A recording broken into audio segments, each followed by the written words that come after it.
Sir మీరు 95 నుంచి Davos వెళ్తున్నారండి. అయితే అప్పుడు ఆ టైంలో అంతమంది ఎక్కువగా అక్కడికి దావోస్ ఎక్కువగా వెళ్ళే ముఖ్యమంత్రులు ఉండేవాళ్ళు కాదు.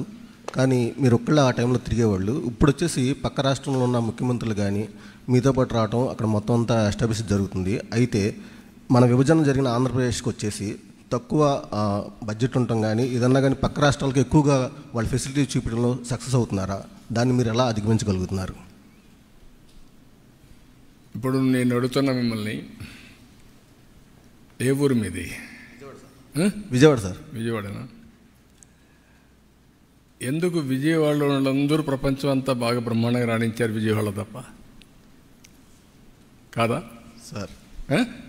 హైదరాబాద్ అంతా డెవలప్మెంట్ సగం వీళ్ళే కదా, అమెరికాలో సగం డెవలప్మెంట్ వీళ్ళే కదా, ఎందుకు విజయవాడలో?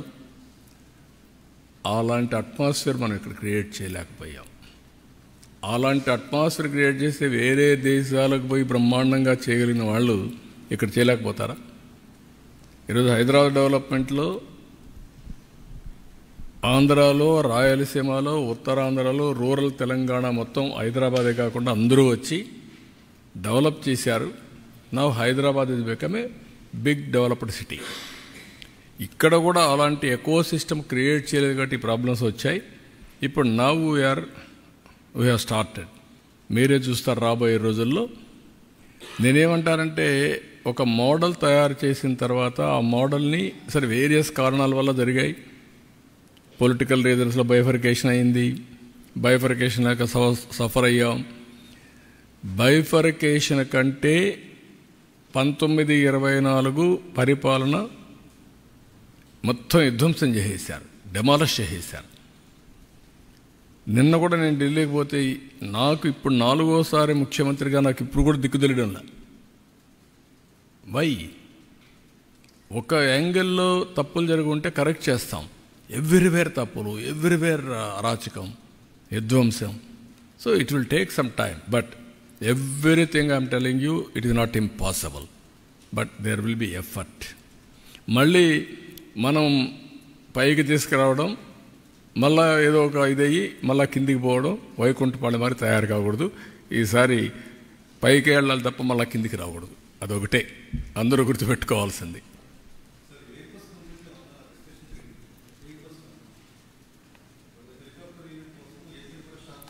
అది వాళ్ళతో మాట్లాడలేదు, అది డిస్కషన్ ఉంది. రామ్మోహన్ కూడా చెప్పాం, they are working on that. Sir, మీరు రీబిల్డ్ పేరుతో రాష్ట్రానికి అంటే దావోస్ వెళ్ళి పెట్టుబడులు తేవడం కావచ్చు, పారిశ్రామికతను తీసుకొచ్చే ప్రయత్నం మీరు చేస్తున్నారు. వైసీపీనే మా పార్టీ ఎంపీలు వరుసను విడుతూ ఉన్నారు. ఏంటి అలా చూడాలి?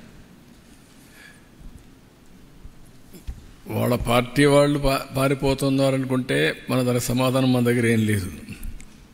కొన్ని రాజకీయ పార్టీల్లో కొన్ని వస్తూ ఉంటాయి.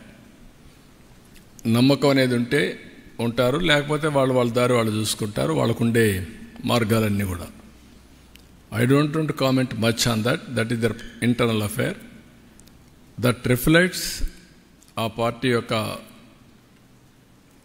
Situation, I can say. అంతవరకే. Beyond that I don't want to comment anything on that.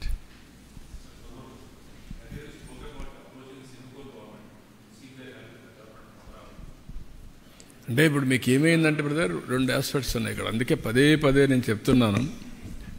మళ్ళీ నేను చెప్తా ఉంటే ఏమవుతుందంటే, ఏదో నేను కామెంట్ చేసినప్పుడు కొంతమంది అనుకోవచ్చు. Singapore government is one of the most respected government globally. am I right? ఇప్పటికి కూడా వాళ్ళకు ఒక క్రెడిబిలిటీ ఉంది, ఒక విశ్వసనీయత ఉంది, ఒక ఇంటిగ్రిటీ ఉండే గవర్నమెంట్ అది. వీళ్ళు ఏం చేశారు? ఫ్రీగా నేను అడగతానే ఒకప్పుడు హైదరాబాద్లో సింగపూర్ సిటీ కట్టాం. ఎవరు కామెంట్ చేయాల. ఎక్కడ కట్టాం? ఉప్పల్లో కట్టాం. అదే మరిగా హైటెక్ సిటీలో డెవలప్మెంట్ చేశారు. అక్కడుండే లీ క్వాన్ యూ దగ్గర నుంచి మళ్ళీ మొన్నటరుకున్న లీ దగ్గర నుంచి ప్రైమ్ మినిస్టర్స్ అందరూ నేనంటే గౌరవంగా ఉంటారు. నేను పోయి అడగతానే మాస్టర్ ప్లాన్ తయారు చేయడానికి ఫ్రీగా చేసి ఇచ్చారు. వాళ్ళకు మాస్టర్ ప్లాన్ తయారు చేయడంలో అనుభవం ఉంది. అంటే వాళ్ళు తయారు చేయడం కాదు, వాళ్ళు డబ్బులు ఇచ్చి వాళ్ళ పబ్లిక్ సెక్టర్ కంపెనీ ద్వారా చేసి నాకు ఇచ్చారు. ఇచ్చిన తర్వాత సీడ్ క్యాపిటల్ కొన్ని దగ్గర డెవలప్ చేశారు వాళ్ళు. వాళ్ళ రమ్మని ఒక సీడ్ క్యాపిటల్ డెవలప్మెంట్ కోసం ఒక అవగాహనకు వచ్చాం. దానికి కూడా డబ్బులు కూడా మనకి ఎట్లా ఇవ్వాలనో ఆ ప్రో రేటా ప్రకారం మనం ల్యాండ్ ఇవ్వడం, డెవలప్ చేయడం, మనకి డబ్బులు పే చేయడం అవన్నీ అగ్రిమెంట్ చేసుకున్నాం. అది కూడా ఛాలెంజ్లో స్విచ్ ఛాలెంజ్కి వెళ్ళాం. చేసిన తర్వాత వాళ్ళ మీద అలిగేషన్స్ పెట్టి కేసులు పెట్టి వాళ్ళ మనుషుల మీద వాళ్ళు పారిపోయే మొత్తం వదిలేశారు. బ్రాండ్ ఎంత నాశనం అయిపోయిందండి. ఇది మళ్ళీ ఆంధ్రప్రదేశ్ రావాలని నా మీద అభిమానంతో వచ్చారనుకోండి, ఎందుకు వస్తారు ఇప్పుడు? దే టేస్టెడ్ ఇది కదా వామ్త్. వీళ్ళు చేసిన అరాచకాన్ని చూసిన తర్వాత ఇక్కడికి వస్తారు. అందుకే నేను మీకు పదే చెప్తున్నా, ఏ రాష్ట్రంలో కూడా ఇలాంటి విషయాలు ఎక్కడ జరగలేదు. ఒక వ్యక్తి మీద కోపంతో వ్యవస్థని సర్వనాశనం చేయడం, ఎకోసిస్టాన్ని కిల్ చేయడం. నేను అమరావతి స్టార్ట్ చేశాను కాబట్టి అమరావతిని నాశనం చేయాలి. నేను పోలవరం ప్రారంభించాను, పోలవరం ఉండకూడదు, నామరూపాలు లేకుండా పోవాలి. ఎవరికి నష్టం?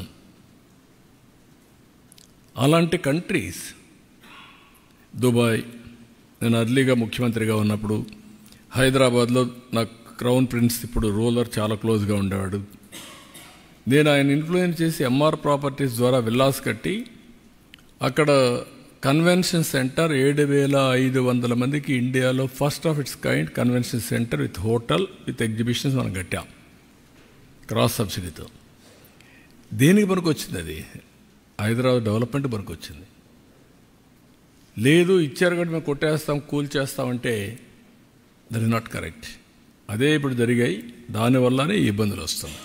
ఆ బ్రాండ్ సర్వనాశనం చేయడమే కాకుండా ఆంధ్రప్రదేశ్ అంటే గ్లోబలీ అసహ్యం వచ్చే పరిస్థితికి వచ్చింది. We have to clear.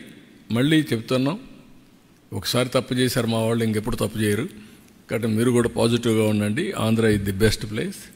You invest అంటున్నాం, ఇప్పుడిప్పుడు వస్తున్నారు. దీన్ని లాజికల్గా తీసుకెళ్తాం. మీరు కూడా ఆలోచించుకోవాల్సింది, ప్రజలు ఆలోచించుకోవాల్సింది, రాజకీయాల్లో ఉండడానికి అర్హత లేని వ్యక్తులు వస్తే ఇలాంటి డెస్ట్రక్షన్ జరుగుతుంది. అంతవరకు beyond that I don't want to comment anything.